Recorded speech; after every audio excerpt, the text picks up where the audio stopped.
Hello, everyone. So recently, Donald Trump was just purged from pretty much every social media outlet you can think of.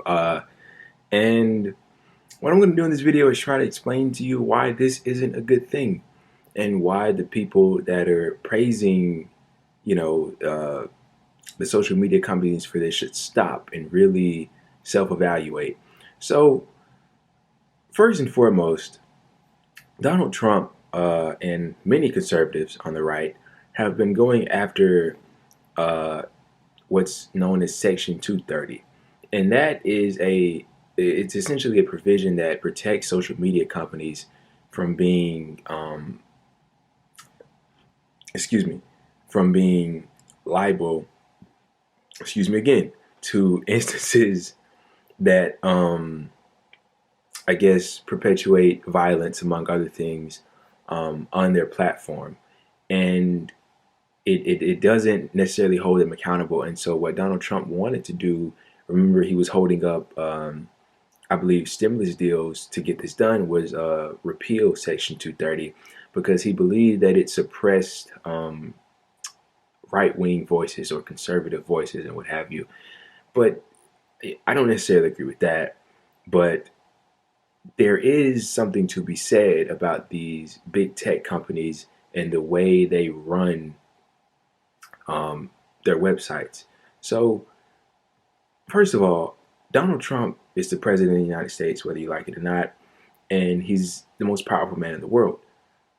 I want to know what he thinks. I want to know what he is saying. I want to know what he's doing. I don't want him absent from these social media sites. That's very dangerous. This is a guy that knows the nuclear codes. He's the commander in chief of our military, so on and so forth. I want to know what's going on in his head. You know, if he wants to send out a tweet, I want to read it. I want to see what it says, what's happening right now. You know, this kind of silencing of him to me just spells disaster. And a couple of righteous people on the left are calling this out. Glenn Greenwald, Kyle Kalinske, among others, are rightfully pointing out that this isn't the just cause that many, dare I say, uninformed people think that it is. Um, and let me just ask you this question.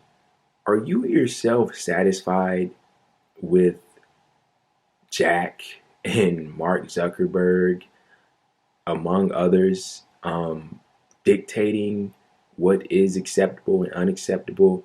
And are you okay with allowing them to shape the discourse of this country, the public discourse of this country? Are you okay with that? Because I'm not.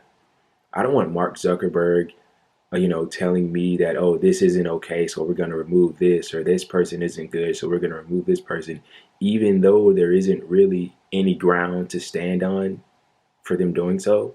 And you might say, well, Donald Trump he was a motivator in the storming of the siege or the insurrection on the Capitol. Well, but there was no direct action from him. He didn't verbatim say, hey, go raid the Capitol and break windows and doors and kill a police officer and, just wreak havoc and cause chaos. That didn't come out of his mouth.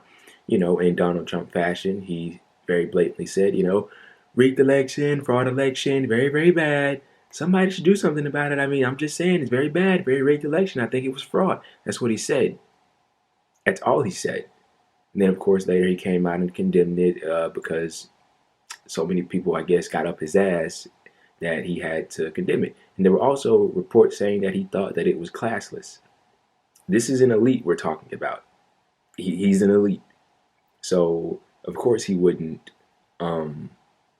look at what was happening and think that it was something good because this guy, I mean, this is classism at its finest. The people on the right, they love to pretend like they're not, um, or some of them at least, the people that are higher in power love to pretend like they're not elites and that they're these populists when in fact they're not. They're pseudo populists, okay?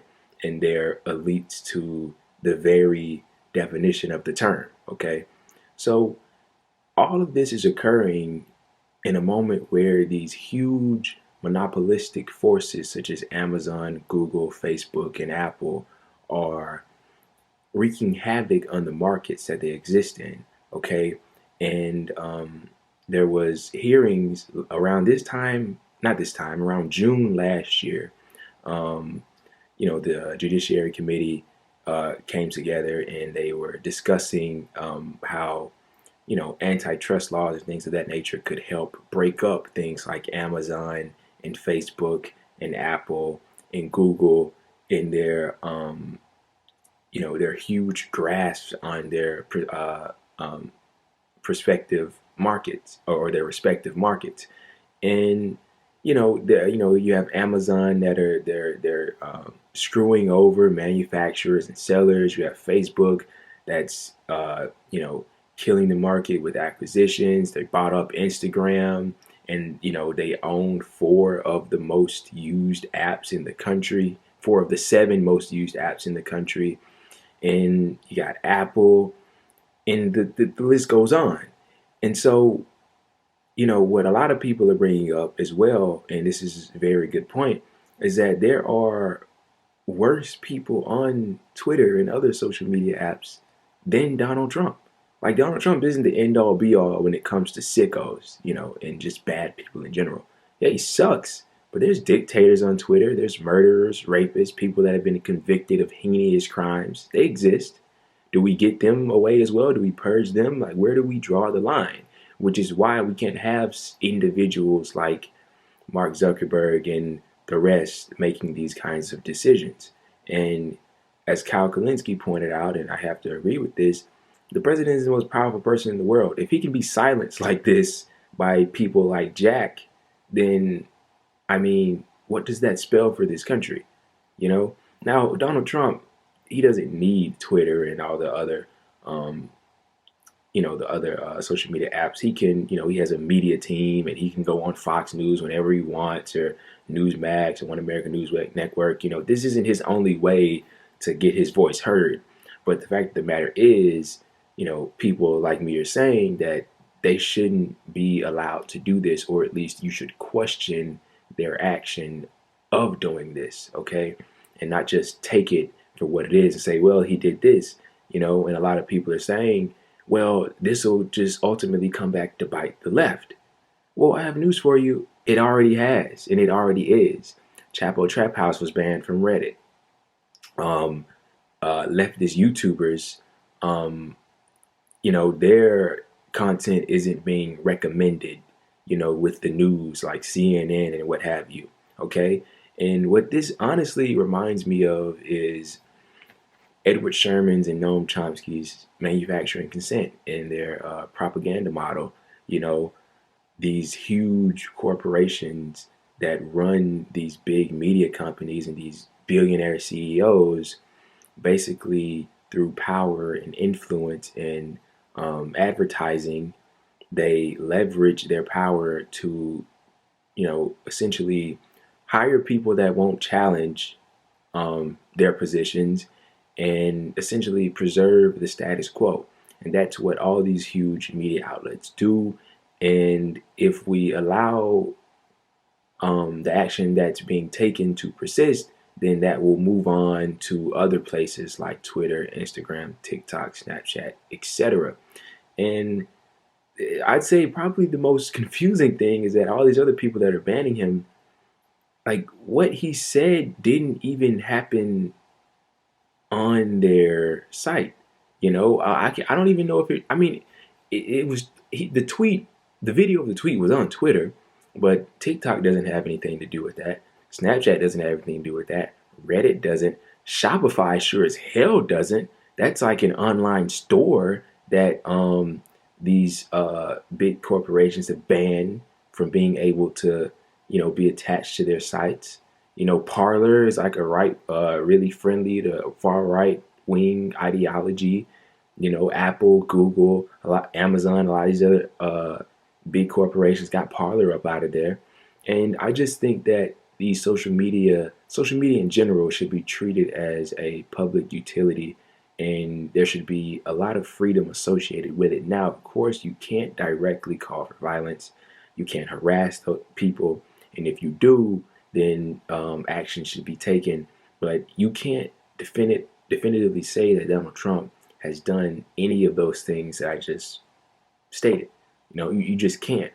And that's what he does. He says one thing and then says another, and he doesn't say enough to where you can prosecute him for it, for lack of a better term. He says enough that you can go, oh, okay, his supporters went, oh, okay, he wants us to storm the Capitol, but he didn't say enough to where you can go, oh, well, he directly told them to storm the Capitol, So this is a very sticky situation.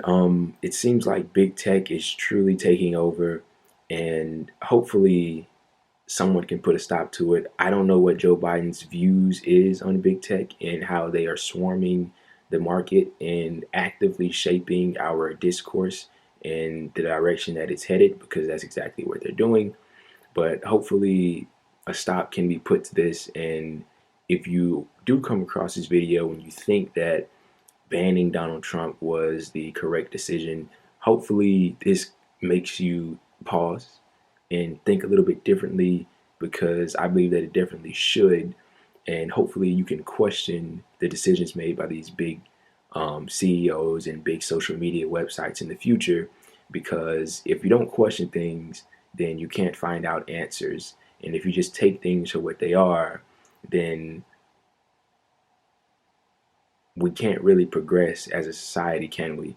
Because don't believe for a second that Mark Zuckerberg or Jack or Jeff Bezos has the answers and that they're the ones that should be deciding what's acceptable or unacceptable in this country.